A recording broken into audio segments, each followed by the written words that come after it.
Hello viewers, இன்னைக்கு நம்ம பார்க்க போறது One Piece episode 575 part 2.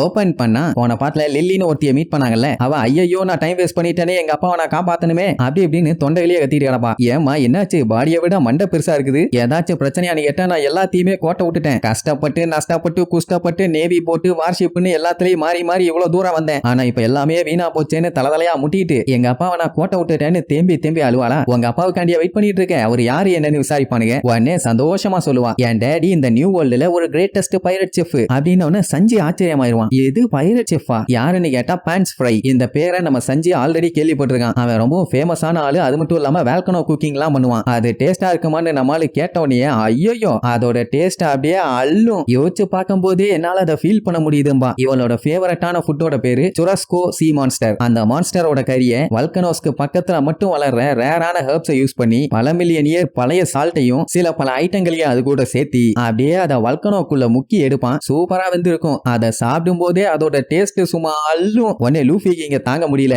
அந்த அளவுக்கு டேஸ்டா இருக்கும் அப்படின்னா எனக்கும் சாப்பிட வேணும்பா. அவன் இதோட முடியல, இன்னும் பெஸ்டான விஷயம்லாம் நிறைய இருக்குது அப்படின்ட்டு அவன் ஏகப்பட்ட அனிமல்ஸை பேனை யூஸ் பண்ணி எப்படி எல்லாம் வல்கனோவை வச்சு ஃப்ரை பண்ணுவான், அதோட டேஸ்ட் எப்படி இருக்கும் அப்படி இப்படின்னு எல்லாத்தையுமே அடுக்கடுக்கா சொல்லுவான். உடனே நம்ம லூஃபி அவ சொல்லும் போதே அதோட டேஸ்ட்ல மூழ்கி போய் நம்ம பையிலும் அதை ஃபீல் பண்ணி சாப்பிட்டா சூப்பரா இருக்குமேனு சொல்லி என்ஜாய் பண்ண ஆரம்பிச்சிருவான். சொல்ல போனா அவளுக்கு அந்த ஃபுட்டை சாப்பிடும் போது ஹெவன்ல இருக்கிற மாதிரி இருக்குமாமா. உங்களுக்கு இதெல்லாம் ஃபேவரட்டான ஃபுட்னு கீழே கமெண்ட் பண்ணுங்க, பார்க்கலாம் சாப்பாடோட டேஸ்ட் எத்தனை பேருக்கு சிமிலரா இருக்குதுன்னு. எப்படியே ஜாலியா தான் பேசிட்டு இருப்பான். ஆனா திடீர்னு ஐயோ எனக்கு டைம் இல்ல, நான் எப்படியாச்சும் டேடியை காப்பாத்தியே ஆகணும், நான் என்ன பண்ணுவேன் ஏது பண்ணுவேன்னு கத்த ஆரம்பிச்சிருவான். ரோபினுமே அந்த பான்ஸ் ஃப்ரையை பத்தி கேள்விப்பட்டிருக்கான். அவர் என்ன பண்ணுவாருன்னா கவர்மெண்ட் நேவி அப்புறம் மத்த பைரட்ஸ் எல்லாத்துக்கிட்ட இருந்தும் ஃபுட்டை ஆட்டைய போட்டு அதை நல்லா சூப்பரா குக் பண்ணி பசியில கஷ்டப்படுற எல்லாத்துக்குமே கொடுப்பாராமா. இப்படி அவ சொன்னதை கேட்டோடனே நம்ம பயிர்கள்லாம் அசந்து போயிருவானுங்க. ஏன்னா இந்த மாதிரி வேலையெல்லாம் யாரு பண்ணுவா, ஹீரோ அப்படின்னா உங்க டேடி ஒரு ஹீரோன்னு சொல்லி அவளை பாராட்டி தள்ளுவாங்க. ஆனா எனக்கு டைம் இல்லையே, நான் என்ன பண்ணுவேன் ஏது பண்ணுவேன்னு மறுபடியும் கத்துன்னு கத்திட்டு கிடப்பா. உடனே நம்ம பல்லுல ஏன் இப்படி தேவையில்லாம கத்திட்டு இருக்க, என்ன மேட்டர்னு சொல்லு, அப்பதானே மேட்டர் என்னன்னு தெரியும்.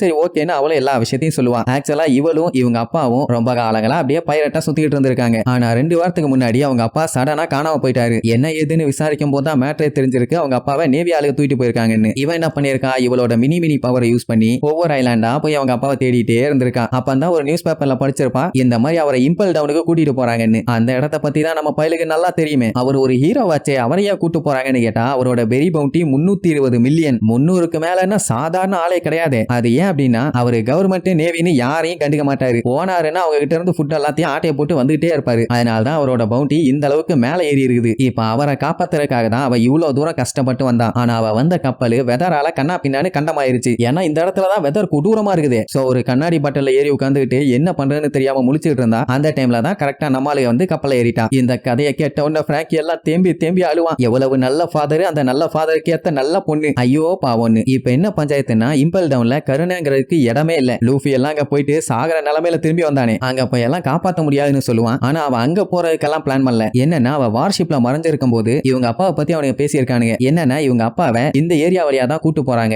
அப்படி இருக்கும்போது கப்பல் இங்க கிராஸ் பண்ணி போய் தானே ஆகணும். அப்போ எப்படியாச்சும் அவரை காப்பாத்திடலாம்ல. இதை கேட்டவொடனே இவங்க 2 பேரும் பீதி ஆயிடுவானுங்க. பின்ன நேவி ஷிப் வருதுன்னா பயம் இருக்கத்தானே செய்யும். அவனுங்க மட்டும் நம்மள பார்த்தா டன் டனக்கனக்காதான். சோ இங்க இருந்து கிளம்புறதா நல்லதுமா. ஆனா அவளுக்கு அவங்க அப்பா இம்பல் டவுனுக்கு போறதுக்குள்ள எப்படியாச்சும் அவரை காப்பாத்தணும். அதனால நான் விடுறதா இல்ல, இதுதான் என்னுடைய கடைசி சான்ஸ், இல்லன்னா அவரை காப்பாத்த முடியாதும்பா. எல்லாருமே அவ வெறியோட பேசுறத அப்படியே ஆடி போய் கேட்டுட்டு இருப்பாங்க. கொஞ்சம் கோவமா கத்திருப்பாளா. அதனால எல்லாத்திட்டையும் மன்னிப்பு கேட்டுட்டு, என்னால உங்களுக்கு எந்த ஒரு பஞ்சாயத்தும் வேண்டாம், நீங்க ஒரு எம்டி பாட்டில் மட்டும் கொடுங்க, இந்த ஷிப்பை விட்டு நான் இறங்கிறேன், அதுக்கப்புறம் நீங்க பாட்டுக்கு போங்கம்பா. உடனே லூஃபி கூப்பிட்டு, லில்லி நான் உனக்கு ஹெல்ப் பண்றேன், அப்பதான் உங்க அப்பா செய்யற அந்த ஹெவன்லி ஃபுட்டை என்னால டேஸ்ட் பண்ண முடியும்பா. அதானே சாப்பாடுன்னு சொன்னா நம்ம பையதா விட மாட்டானே. உசோப்பு சாப்பெல்லாம் அவர் ஒரு ஹீரோ, அந்த ஹீரோவை நாங்க பார்க்கணும்பாங்க. எப்படியா அடுத்தடுத்து எல்லாருமே ஹெல்ப் பண்றோம்னு சொன்ன உடனே லில்லிக்கு ரொம்ப சந்தோஷம். ஜோரோக்கு அவளுக்கு ஹெல்ப் பண்ணணும்லாம் ஆசை இல்ல, அவனுக்கு இப்ப யாரு கூடயாச்சும் சண்டை போடணும். சோ நேவி ஆளுங்க வர்றாங்க. நியூ வேர்ல்டுல மொத ஃபைட் தெரிவிக்க விட்டுறலாம்னு முடிவு பண்ணிட்டான். என்ன அவளுக்கு கொஞ்சம் ஆச்சரியமா இருக்கும், நிஜமாவா எனக்கு ஹெல்ப் பண்றீங்கன்னு திருப்பி கேப்பா. ஐயோ நீ கவலையே படாத, அதான் எங்க கிட்ட நீ வண்டி இல்ல, நாங்க தட்டி பிரிச்சிரோம் பாங்க. உடனே அவளுக்கு ஆனந்த கண்ணீரே வந்துடும். லூஃபி மறுபடியும் கேப்பான். அவரை காப்பாத்தின உடனே எனக்கு அந்த ஹெவன்லி வல்கனோ ஃபுட் வேணும், ஓகேவா? உடனே வயிறு வெடிக்கிற அளவுக்கு அண்டாவா தர்றேன், அதை பத்தி எல்லாம் நீ கவலையே படாதேன்பா. அப்படியே கட் பண்ணி ஒரு சப்மரீன் ஏரோப்ளேன் ஒண்ணு காட்டுறாங்க. அது ஷுசோன்னு ஒரு கமாண்டரோடது. அவன் இருக்கும்போதே அவன் இல்லன்னு சொல்லி அவன் ஆளுகை யார்ட்டே கம்யூனிகேட் பண்ணுவானுங்க. ஆக்சுவலா அந்த ஷுசோங்கிற மூதேவி தான் அப்படி பண்ண சொல்லியிருப்பான். ஆக்சுவலா அவனுக்கு ஏதோ ஒரு ஷிப்பை அட்டாக் பண்றதுக்காக பிளான் பண்ணியிருக்கானுங்க. சோ முதல்ல அந்த குரூப் போயாச்சு, இவனுக்கு இன்னுமே அங்க போய் சேரல. அதனால தான் கான்டாக்ட் பண்ணி விசாரிக்கிறாங்க. ஆனா அவன் கண்டுக்கிற மாதிரி இல்ல. அப்ப ஐனுங்கிறவ கரெக்டா சொல்லிடுவான், ஏண்டா ஷுசோ நீ அங்கதான் இருக்கன்னு எங்களுக்கு நல்லா தெரியும், ஒழுங்கா ரெஸ்பாண்ட் பண்றா, விளக்கென்ன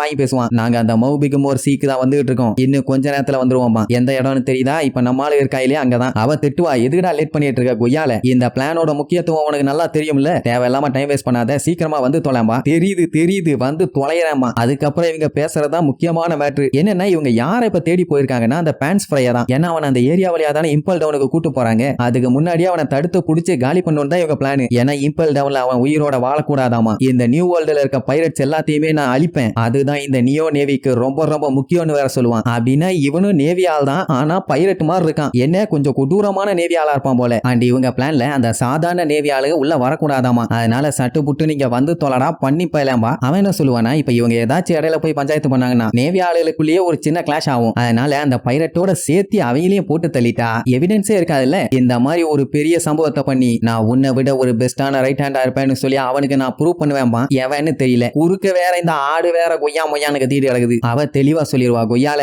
நீ மட்டும் ஏதாச்சும் எசக புசகா பண்ணேன்னு வை, அதுக்கப்புறம் என்னென்ன பஞ்சாயத்து வரும்னு தெரியும்ல, பார்த்து ஜாக்கிரதையா நடந்துக்கம்பா. அவன் சரி ஓகே அந்த பஞ்சாயத்து எல்லாம் நான் பாத்துக்கிறேன், நீ வேற தனியா பீதியை கலப்பாதேன்னு போனை வச்சுட்டு அவன் ஆளுகளுக்கு இன்ஸ்ட்ரக்ஷன் கொடுக்க ஆரம்பிச்சிருவான். அதாவது நேவி ஆளுகளுக்கு நியோ நேவினா எவ்வளவு பெரிய ஆளுங்கன்னு காட்ட போறானாமா. சோ சட்டு புட்டுன்னு சர்ஃபேஸுக்கு போங்கடா, அவளை வெளுத்து வாங்கணும்னு வெறிகுண்டு போவானுங்க. அதே நேரம் இங்க நம்மளுக்கு இருக்க இடத்துல வெதர் மறுபடியும் மாற ஆரம்பிச்சிருச்சு. வேற ஒண்ணும் இல்ல, ஃபாக் ஆகுது. அதனாலேயே சுத்தி யாராச்சும் இருக்காங்களான்னு சொல்லி தெளிவா பார்க்க முடியல. இதுல எப்படி இவங்க டாடி எங்க இருக்காருன்னு கண்டுபிடிக்கிறது? பட் இருந்தாலும் பரவாயில்ல, கண்ணை கொஞ்சம் தீட்டி வச்சு பார்ப்போம்னு நல்லா ஜூம் பண்ணி பார்க்கும்போது தூரத்துல ஒரு நேவி கப்பல் ஒண்ணு வரும். ஐ மீன் ஒன்னு இல்ல, ஒரு 3 கப்பல் வரும். அதுலதான் அவளோட டாடி இருக்காரு. மனுஷன் பெரிய சைஸ்ல இருக்கிறதுனால கப்பல்ல ஏத்தனா கப்பல் கவுந்துரும்னு தனியா ஒரு பெரிய சைஸ் ராஃப்டர் ரெடி பண்ணி அதுல ஏத்தி இழுத்துட்டு வரானுங்க. அவரை பார்த்தோன்னே டாடின்னு கத்திட்டு கிடப்பான். அதே நேரம் இந்த வில்ல கூட்டம் எப்படியாச்சும் அந்த பேன்ஸ் ஃப்ரைய போட்டு தள்ளியே ஆகணும், விடவே கூடாதுன்னு வெறியோட வந்துட்டு இருக்காங்க. இங்க லூஃபி பார்த்துட்டு, காய்ஸ் நம்ம லில்லியோட டேடிய காப்பாத்தி ரிட்டர்ன் கூப்பிட்டு வர போறோம், எல்லாம் ரெடியா வாங்க தட்டி பிரிக்கலாம்னு சொல்லி சும்மா வெறித்தனமா மாசா சொல்றதோட இந்த எபிசோடுக்கு எண்டு கார்டு போட்டு முடிக்கிறாங்க.